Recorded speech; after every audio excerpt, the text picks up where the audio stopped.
In today's episode of the Daily Brief, I'll talk about two interesting stories. I first talk about whether WeWork can ride India's office boom, and finally, I talk about Amazon, India, and the great cat and mouse game. Welcome back to the Daily Brief show by Zerodha, where our aim is to simplify the biggest news in the financial markets in a way that's one level deeper as compared to news channels. I'm your host Akshara, and today is Tuesday, 30th September.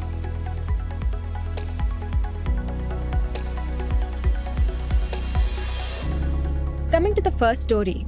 So in 2017, WeWork, the hot global co-working startup, pitched an IPO. It dressed itself as a tech platform going after what it called the space as a service market.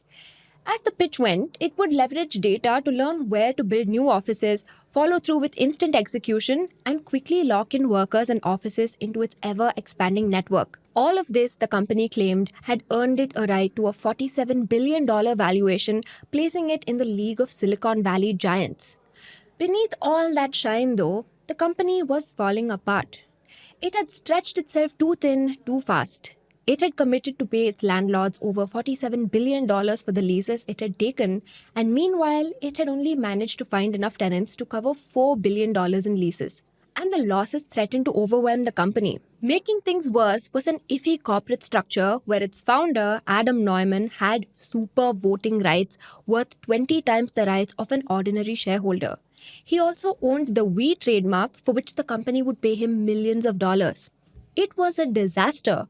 The company called off its IPO and it eventually listed itself through the back door using an SPAC. But by 2023, the company's expenses grew too high to manage and the company collapsed, filing for bankruptcy.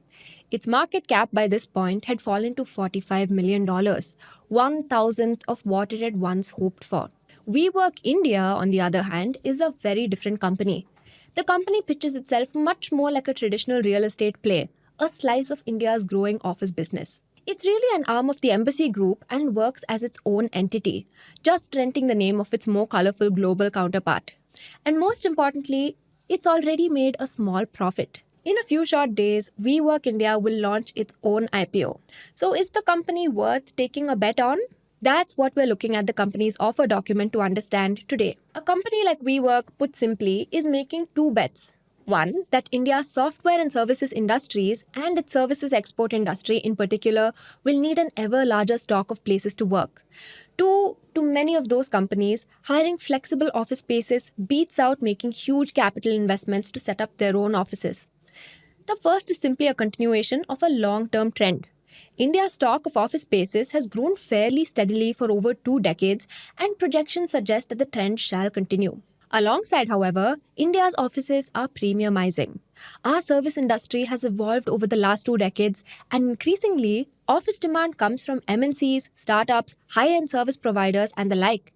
These companies demand upscale offices. At the same time, many traditional businesses are participating in a flight to quality as well, looking for nicer office spaces that employees will actually enjoy working in.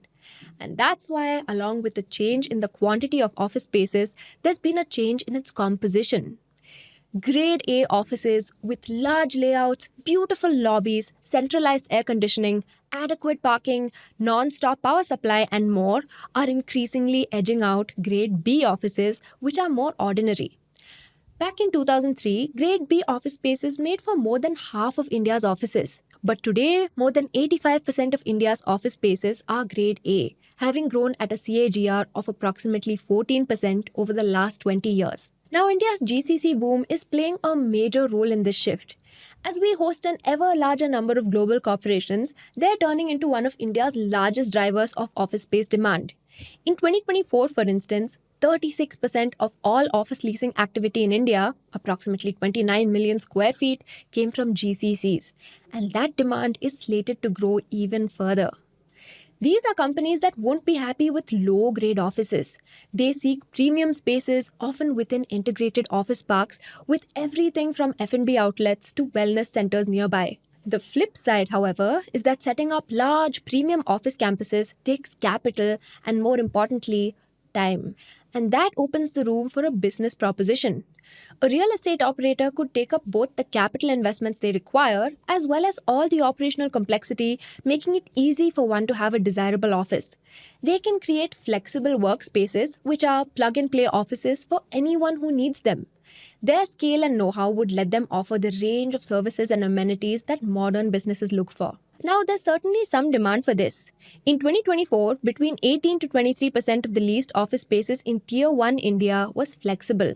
By the end of 2024, these cities had 82 to 86 million square feet of office space. And by the end of 2027, projections say this will have risen dramatically to over 140 million square feet. And that's the opportunity WeWork claims to represent. While this might be an interesting market, what gives WeWork India a right over its spoils? After all, as commentary from Reuters suggested, this is already a crowded space, with many other co-working players that are already listed or are getting there. Moreover, the company isn't raising money to tap into an exciting new opportunity either.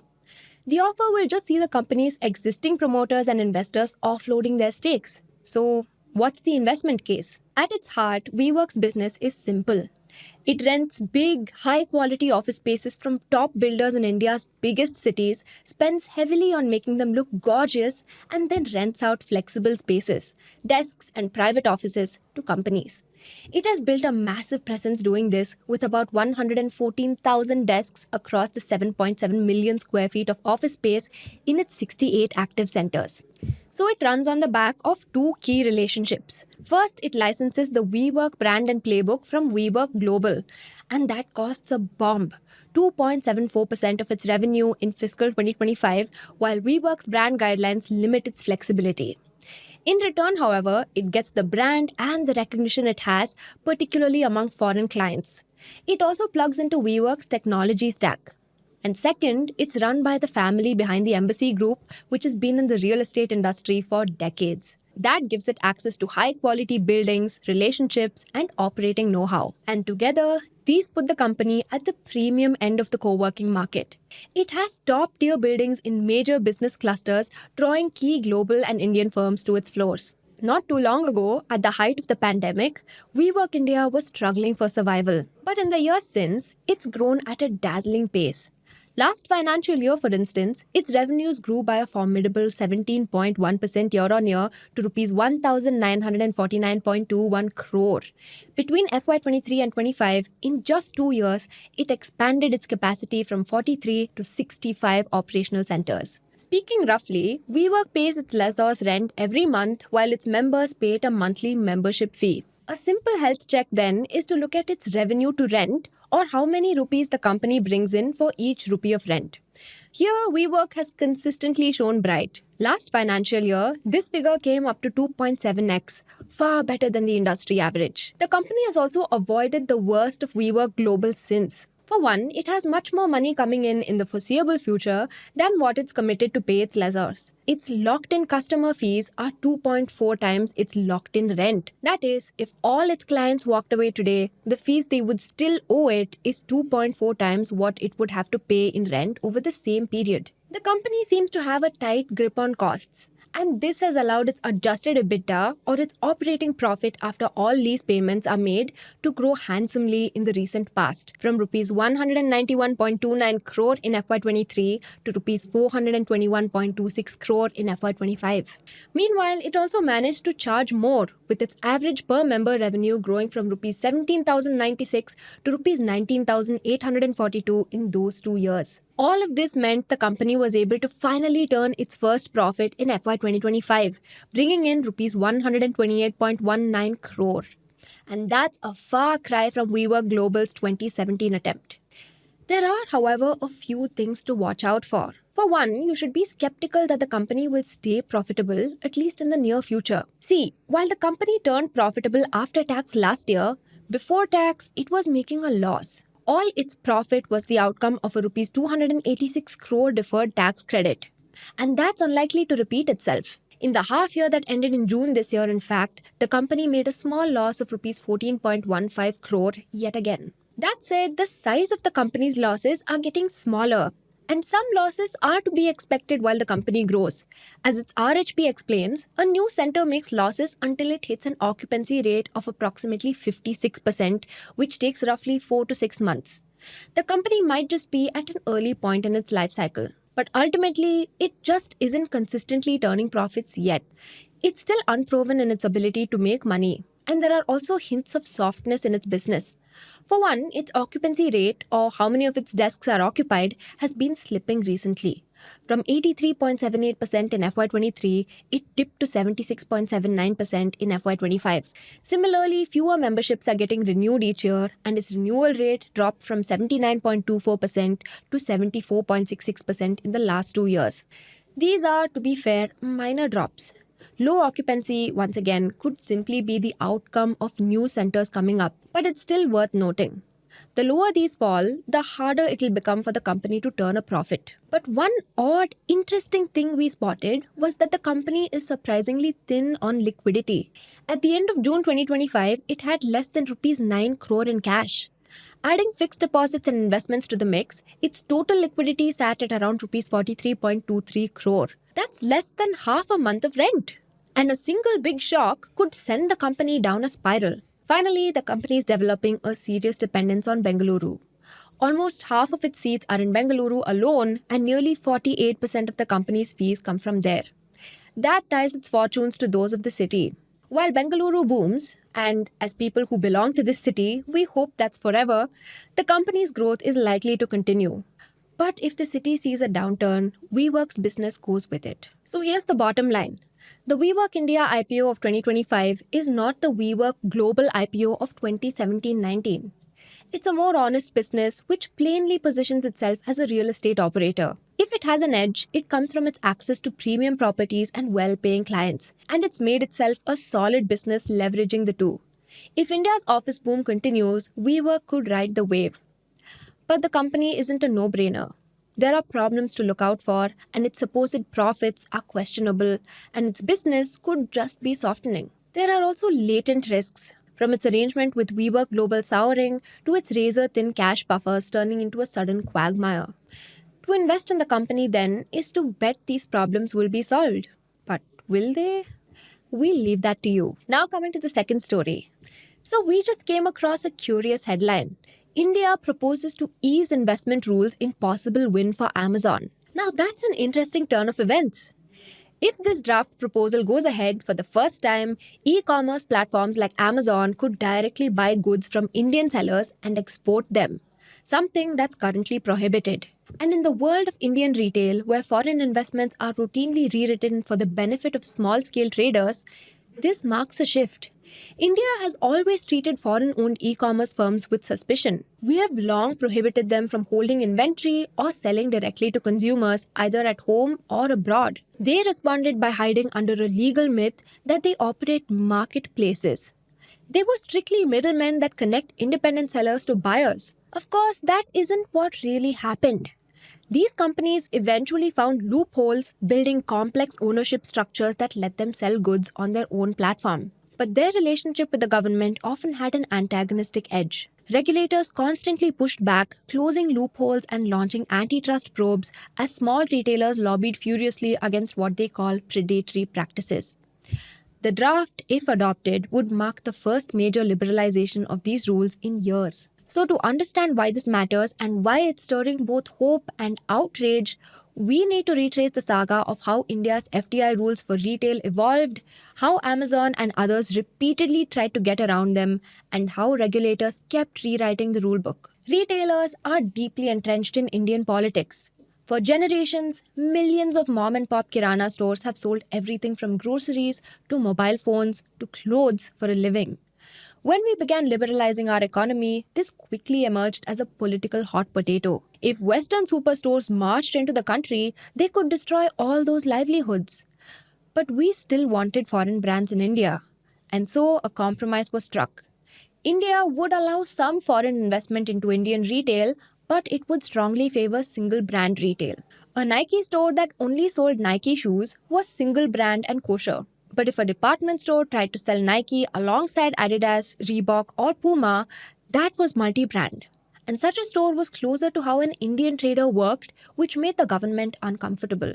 The rules also split investments into two channels: the automatic route, where investors could bring in capital without prior approval, and the government route, where each investment required sign off from the government. In 2012, up to 51% of foreign investment was allowed in multi brand retail, but only with state level approvals. In single brand retail, meanwhile, 100% of foreign investment was permitted, subject to conditions. And eventually, single brand retail moved to the automatic route as well. E-commerce here posed the biggest challenge. FDI was allowed into B2B e-commerce, which meant businesses could sell to other businesses. But B2C e-commerce was too dangerous. If foreign funded platforms held inventory and sold directly to customers, that could ruin Indian retailers. And so foreign firms were barred from B2C e-commerce. But there was a loophole. A foreign firm could, in theory, be a neutral marketplace. The law barred them from holding inventory, but you didn't have to do so, at least not in your own name. You could simply connect buyers and sellers who had nothing to do with you, at least on paper. And the idea of a marketplace only model began here, and it became the bedrock of India's e commerce policy. Now, this marketplace only model would slowly become entrenched in our law, becoming the center of a game that would play out for a decade. Amazon, which entered India in 2013, understood that it could not sell directly. It could only host independent sellers. But it was hardly practical to run an e commerce platform on the backs of tens of thousands of small scale merchants, and so it went looking for scale. So in 2014, Amazon joined hands with Narayan Murthy's Catamaran Ventures to set up Cloudtail. On paper, Cloudtail was just an independent vendor. In reality, though, it was the turbocharged seller that Amazon nurtured behind the scenes. According to Reuters, at its peak, it accounted for over a third of sales on Amazon. And as an arm of Amazon in all but name, it got all sorts of other perks, like access to exclusive smartphone launches, sweetened deals with brands like Apple and OnePlus, and much more. Now, by this point, Amazon was all but flouting India's FDI restrictions. And so the government struck back. In 2016, through Press Note 3, it mandated that no single seller could account for more than 25% of sales on a marketplace. You couldn't allow multi-brand retail in through the back door by setting up entities like Cloudtail behind what you called a market. Amazon answered with diversification. It quickly propped up another joint venture, Appareo, with the Patni Group.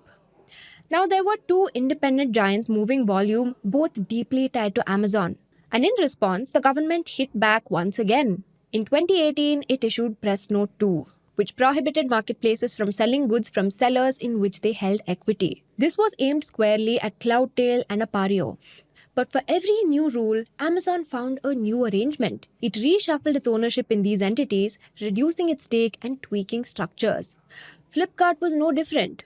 Over half of the company was owned by foreign investors, dragging them under FDI laws as well. And yet, for years, most of its sales flowed through a single seller, WS Retail. Officially, this was just another merchant. But unofficially, it was an in-house arm set up by Flipkart's founders, and most major purchases on the platform were funneled through it. To regulators, this looked like a facade as well. Flipkart was running a disguised storefront, a B2C operation in marketplace clothing. By this point, the pattern was unmistakable. Every time the government tightened the screws, platforms found a way to slip through. Cap the share of a single vendor, create a second one. Ban equity stakes, shuffle ownership to a family trust. This was a long-running cat-and-mouse game. The state chased platforms who expertly darted through loopholes. Neither side would back down. Meanwhile, the displacement these laws tried to prevent was well underway. Indian retailers were beaten for price and scale. These platforms' special merchants offered products at discounts that couldn't be matched by small retailers, with their losses underwritten by global capital. Offline traders complained, for instance, about customers who walked into shops and tried out phones only to buy them online at prices they could never match. By 2019, complaints had piled high enough for the Competition Commission of India to step in. In January 2020, the CCI ordered a probe into Amazon and Flipkart, and they were accused of 4 things: exclusive launches of smartphones, preferential treatment of certain sellers, deep discounting, and nudging search results in favor of their chosen partners. This was no longer a matter of investment caps. They were now being hauled up for treating different sellers differently, giving the lie to their assertion that they were just middlemen. The investigation escalated into raids on the offices of top sellers by 2022, and this was unusual for India's normally slow antitrust process, underlining how politically charged the battle over e commerce had become. The findings came out by 2024. Investigators conducted that both companies had built ecosystems where ordinary sellers remained as mere database entries, while preferred partners got visibility and sales. Deep discounting of mobile phones, the report said, had a catastrophic impact on competition. Meanwhile, the government was taking an increasingly sharp tone. Commerce Minister Piyush Goyal famously berated Amazon, saying, When Amazon says we are going to invest $1 billion in India and we all celebrate, we forget the underlying story that $1 billion is not coming in for any great service or any great investment to support the Indian economy. If you make 6,000 crore loss in 1 year, does that not smell of predatory pricing to any of you? What did that loss come on? They are, after all, an e-commerce platform. They are not allowed to do B2C. in a sense, the Commerce Minister had to choose between investors who were bringing in jobs and their political constituency of Kirana traders. And he clearly chose the latter. But the genie was out of the bottle. The disruption could not be reversed. And soon, quick commerce apps like Zepto, Blinkit, and Swiggy Instamart took off, and regulators found themselves fighting a new version of the same battle. Once again, foreign funded players were finding indirect ways to hold inventory, this time through dark stores. In recent months, officials have even called in senior executives to ask pointed questions about ownership structures of these firms. Were the dark stores truly just logistics hubs? Or were they inventory holding fronts in disguise? The line between marketplace and store was blurred again. Some of them have tried to sidestep the whole issue. Blinkit, for instance, recently restructured itself into a domestic company. It can now legally own inventory without thinking about FDI rules. Zepto, meanwhile, is actively courting domestic investors to shore up its Indian credentials. The shadow of the old Amazon Flipkart battles looms over them all. But there's a twist in the tale. If you're championing retailers, an e-commerce giant might seem like the enemy. But if you shift to another important constituency, small industries, the same giants become allies. They could become key channels through which those industries find buyers across the world, especially in a time where Indian exports have been hit by terrible trade headwinds. And that brings us back to the headline that triggered this story. India proposes to ease investment rules in possible win for Amazon. The draft proposal from the Directorate General of Foreign Trade would, for the first time, allow e-commerce companies to buy goods directly from Indian sellers, but only for export. In other words, the rule that once barred Amazon from owning inventory could be relaxed as long as the goods are shipped abroad. India's small exporters, the government believes, are held back by paperwork and compliance hurdles. Today, less than 10% of businesses that sell online in India participate in global e-commerce exports. The draft suggests creating a special export entity tied to the platforms that can manage documentation and compliance. The model shall start as a pilot with strict penalties and even criminal action if goods meant for export leaked into the domestic market. Amazon, which has lobbied for precisely this change for years, is naturally a big beneficiary. It says it has already facilitated $13 billion in Indian exports since 2015 and plans to take that number to $80 billion by 2030. For Amazon, the draft is a potential breakthrough. It's a recognition of its value as an entity that holds stock. Or perhaps it becomes the next loophole in this cat and mouse chase. The many enemies the company has made certainly believe so. Now, the Confederation of All India Traders, or CAIT, considers this a slippery slope. It'll create a slippery slope, making it nearly impossible to monitor whether goods are genuinely meant for exports or being diverted into the domestic market, said BC Bhartiya, its president. They fear that a carve-out for exports could quickly turn into a backdoor for domestic sales. For more than a decade, India's e-commerce story has played out like a Tom and Jerry episode. One side laying traps, the other wriggling out of them. So will this new proposal turn out to be a real win for all sides?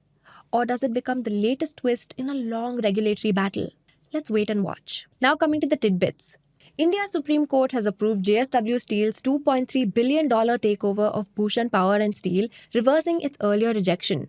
The court said JSW revived the company through modernization and saved jobs, fulfilling the intent of India's bankruptcy law. Coming to the next tidbit. NCLT has cleared Tata Motors' plan to split its passenger and commercial vehicle units into two listed firms effective October 1st.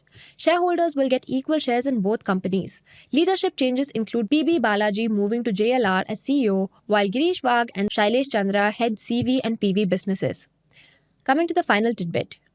NCLT has approved the merger of Star Television Productions or BVI entity with Star India Private Limited, now part of JioStar India, the Reliance Disney joint venture valued at $8.5 billion. The merger brings the Star brand, operations, and streaming platform JioHotstar fully under JioStar, simplifying ownership and cutting costs. That's all the news I have for you today. Thank you so much for watching and see you in the next one. Disclaimer: this content is for informational purposes only. None of the stocks, brands, or products mentioned are recommendations or endorsements.